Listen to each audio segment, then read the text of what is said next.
Dear students, आज की इस वीडियो में हम लाइट से रिलेटेड एक और इम्पोर्टेंट फिनोमिना पढ़ने जा रहे हैं, that is polarization of light.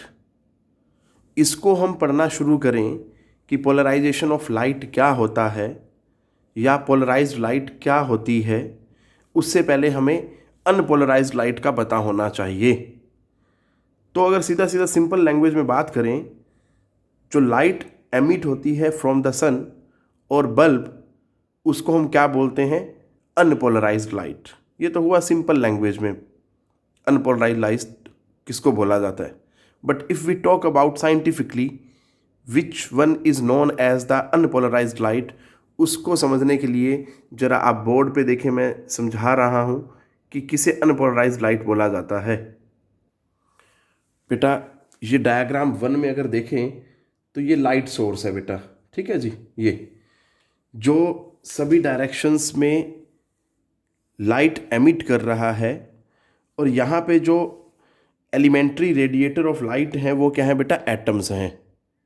अब होता क्या है, सभी एटम्स जो हैं इंडिपेंडेंटली काम करते हैं, ठीक है। मतलब इंडिविजुअल एटम अपने आप से एक इंडिविजुअल सोर्स ऑफ लाइट की तरह काम करता है बेटा, जिसकी वजह से क्या होता है, जो लाइट प्रोपेगेटेड होती है फ्रॉम सच सोर्सेज किसी भी गिवन डायरेक्शन में, that consist of many independent waves, जिनका प्लेन ऑफ वाइब्रेशन जो होता है वो रैंडमली ओरिएंटेड होता है about the direction of propagation as shown.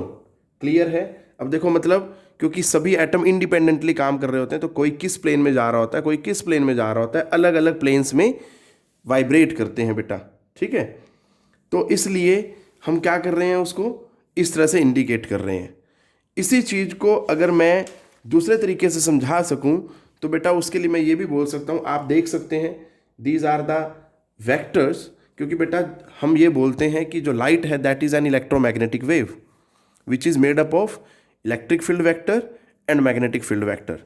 दोनों ही कंपोनेंट्स जो हैं, इलेक्ट्रिक फील्ड वेक्टर और magnetic field vector, mutually perpendicular act करते हैं, और वो दोनों खुद component vectors, electric field vector and magnetic field vector, वो दोनों भी प्रोपेगेट करते हैं perpendicular to the direction of propagation. मतलब तीनों चीज़ें, direction of propagation of wave, electric field vector and magnetic field vector, तीनों ही आपस में म्यूचुअली परपेंडिकुलर होते हैं। आप इसको इस तरह से भी समझ सकते हैं, ठीक है जी। चाहे उसके लिए आप लेफ्ट हैंड देख लें, चाहे आप राइट हैंड देख लें, वो कोई इशू नहीं है बेटा, ठीक है। हमें सिर्फ यहाँ पे ये समझना है कि भैया तीनों म्यूचुअली परपेंडिकुलर कैसे हो गए, ठीक है। अब इसी चीज़ को मैं दूसरे तरीके से समझा सकता हूँ। देखो, यहाँ पे सभी जो है इंक्लाइंडली एक्ट कर रहे हैं, ठीक है।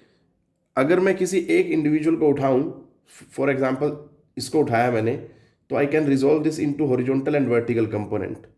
इन द सेम वे अगर मैं इसको उठाऊँ तो I can resolve it into horizontal and vertical component. इसी तरह से अगर मैं इसको उठाऊँ, I can resolve it into horizontal and vertical component, ठीक है जी। हॉरिजॉन्टल ऐसे हो जाएगा, वर्टिकल ऐसे हो जाएगा। क्लियर? समझ आ रही है बात? Horizontal, vertical. अब यही चीज़ वो समझाना चाहता है कि भैया जो ये डायग्राम में दिखाया गया है, इसको रिजोल्व किया जा सकता है फर्स्ट डायग्राम में जो दिखाया गया है into Y and Z components, ठीक है जी। तो हमें क्या मिलता है? Net electric field along the Y axis, जिसको मैंने ऐसे लिखा है, और इसी तरह से net electric field along the Z axis. Clear है? सो इसलिए हम ये भी बोल सकते हैं जो अनपोलराइज्ड लाइट होती है, लुक एट डायग्राम नंबर 2, जो अनपोलराइज्ड लाइट होती है that can be thought of as the superposition of two polarized waves, ठीक है बेटा। मतलब अगर मैं इस अकेले को देखूंगा तो that is polarized wave in this plane, और इस अकेले को देखूंगा जेड एक्सिस के अलोंग तो वो क्या है? Polarised wave. इट मीन्स एक चीज़ यहाँ पे और क्लियर हो रही है कि पोलराइज्ड वेव में क्या होगा? एक पर्टिकुलर प्लेन में मूवमेंट होगी बेटा। वाइब्रेशंस जो होंगी they will be restricted only to a particular plane. हम देखेंगे आगे डेफिनेशन में, मैं बताऊंगा आपको, ठीक है जी। तो अब होता क्या है, इन दोनों का जो प्लेन ऑफ वाइब्रेशन है that are perpendicular to each other, ठीक है। या तो आप इस तरह से समझ लें या इस तरह से समझ लें। मुझे लगता है कि ये चीज़ समझनी थोड़ी सी मुश्किल है, आप इसको ज़्यादा इजीली यहाँ से देख सकते हैं। ठीक है, सो ये भी अनपोलराइज्ड लाइट है, ये भी अनपोलराइज्ड लाइट है, ये उसका सिंपल वर्जन हो गया। ठीक है जी, इसको आप आसानी से समझ सकते हैं। अब मैं चलता हूँ एक और रिप्रेजेंटेशन पे, अनपोलराइज्ड लाइट को और किस तरह से लिखा जाता है। देखो ये तो क्लियर हो गया कि उसको हम मान सकते हैं it consist of two perpendicular planes, ठीक है, which are vibrating perpendicular to each other. इसमें भी देखो लाइट इस प्लेन में वाइब्रेट कर रही है और इसमें इस प्लेन में वाइब्रेट कर रही है। ठीक है, तो ये चीज़ आप देख सकते हैं। अलोंग एक्सिस की बात करेंगे basically, Y axis and Z axis. तो प्लेन कौन सा हो गया ये, एक्स वाई, ये चीज़ ध्यान देनी है। अब एक और बता रहा हूँ मैं, अनपोलराइज्ड लाइट को और कैसे लिखा जा सकता है, उसका और डायग्राम बता रहा हूँ। तो ज़रा इस चीज़ को देखें, ये सबसे सिंपल है अनपोलराइज्ड लाइट को समझना। देखो बेटा, ये मैंने एक्स जो बनाया है, direction of propagation of wave, मतलब वेव जो चल रही है वो ऐसे चल रही है। ठीक है, अब क्योंकि हमें पता है लाइट जो होती है ट्रांसवर्स इन नेचर होती है, जिसमें जो direction of propagation of wave होती है that is direction perpendicular to direction of propagation of its components. ठीक है, एक इलेक्ट्रिक फील्ड कंपोनेंट होता है, एक मैग्नेटिक फील्ड कंपोनेंट होता है। ठीक है, तो ये तो हुआ direction of propagation of wave along X axis. So ये जो एरो आपको दिखाई दे रहे हैं that is direction of propagation along Y axis, ये पॉजिटिव वाई एक्सिस, ये नेगेटिव वाई एक्सिस, और दिस डॉट जो है that is direction of propagation along Z axis. ठीक है बेटा, क्लियर, ये चीज़ आप देख पा रहे होंगे। या सीधा सीधा ये बोल सकते हैं कि ये जो है, जो एरोज हैं that is in the plane of the board, और जो डॉट्स हैं they are perpendicular to the plane of the board. Clear, इस तरह समझ सकते हो। और ये जो है in this way that is the direction of propagation of wave. तो सिंपली अगर हम बोलें तो भैया जो अनपोलराइज्ड लाइट है that can be represented like this and this arrow is representing the movement in this plane or in this direction, and dot is representing the movement perpendicular to the plane of the board. Clear, ये चीज ध्यान देनी है बेटा। सो this is another representation for unpolarised light. अब हम चलते हैं पोलराइज्ड लाइट पे बेटा। जैसा कि मैं देख पा रहा हूं अनपोलराइज्ड लाइट में दो डिफरेंट प्लेन्स में मूवमेंट हो रही है बेटा। ठीक है, एक in the plane of the board और एक perpendicular to the plane of the board. Clear, हमें क्या करना है, इसको किसी एक प्लेन में रिस्ट्रिक्ट करना है। Either we restrict it in the plane of the board or we restrict it in the plane perpendicular to the plane of the board. Clear है, तो देखते हैं कैसे होता है। What is polarisation of light? The phenomena of restricting the vibrations of light in a particular direction. वो direction कौन सी है? Perpendicular to the direction of propagation of wave is called polarization of light. इसी चीज को हम यहाँ पे diagram की हेल्प से समझने की कोशिश करते हैं बेटा।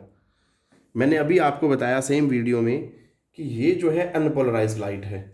देखो ये in the plane of the paper board है और ये जो डॉट है that is in the plane perpendicular to the plane of the board. Clear है बेटा, ये चीज़ ध्यान देनी है आपने। अब ये अनपोलराइज्ड लाइट है और ये जो है direction of propagation of wave है। यहाँ पे ये हमने क्या लगाया, एक पोलराइजर लगाया, इसे क्या बोलते हैं, पोलराइजर। इसको हमने इस तरह से सेट किया है कि ये इसके सामने रखा है ऐसे, इन दिस वे। क्लियर, यहाँ से लाइट आ रही है and this is placed like this. अब पोलराइजर कौन होता है? जो अनपोलराइज्ड लाइट को पोलराइज्ड लाइट में कन्वर्ट करे उसको पोलराइजर बोलते हैं बेटा। हमारे पास ऐसे कुछ एग्जाम्पल्स हैं जो पोलराइजर की तरह काम करते हैं, जैसे कि टोरमालाइन क्रिस्टल, निकोल प्रिज्म, ये जो हैं दोनों ही पोलराइजर की तरह काम करते हैं बेटा। अब होता क्या है, जो direction of propagation of wave है वो ये है, ये दोनों जो हैं this in the plane of the paper या बोर्ड, और ये जो डॉट है that is in the plane perpendicular to the plane of the board. ठीक है, ये दोनों जो है मिल के क्या बना रहे हैं, अनपोलराइज्ड लाइट को रिप्रेजेंट कर रहे हैं। अब जब यहां से पास की जाती है अनपोलराइज्ड लाइट, तो आप देख सकते हैं सिर्फ आपको एक ही प्लेन में मूवमेंट दिखाई दे रही है। इसका जो perpendicular to the plane of the board वाली मूवमेंट थी, जो डॉट वाली है, that is not visible here. हमने क्या किया, एक ही प्लेन में रिस्ट्रिक्ट कर दिया। ठीक है, अब ऐसा करने से सिर्फ प्लेन ही में ही रिस्ट्रिक्ट नहीं हुआ, इंटेंसिटी भी क्या हो जाती है, ऑलमोस्ट हाफ हो जाती है। Intensity of light transmitted through this polarizer becomes half. Clear है बेटा, यहां पे जो इंटेंसिटी थी उसकी ऑलमोस्ट यहां पे क्या हो जाती है, हाफ हो जाती है। So this is basically the polarization. ठीक है बेटा, अब यहां तक आपको इसमें समझना था बेटा। इसके बाद मुझे लगता है आपको क्लियर हो जाएगा कि पोलराइजेशन ऑफ लाइट क्या होता है। आप इसको ऐसे ना बना के देखो, क्योंकि मुझे ये बताना है सिर्फ कि एक ही प्लेन में रिस्ट्रिक्ट करानी है मूवमेंट। ठीक है, आई कैन रिप्रेजेंट दिस, इसको इस तरह से ना लिख के मैं इसको खाली डॉट्स की तरह से भी लिख सकता हूँ, बट उसको समझना और एनालाइज करना मुश्किल हो सकता है, क्योंकि डॉट्स भी क्या है बेटा, एक पर्टिकुलर प्लेन में ही मूवमेंट को शो कर रही हैं। और वो कौन सा प्लेन है, that is perpendicular to the plane of the board in this plane.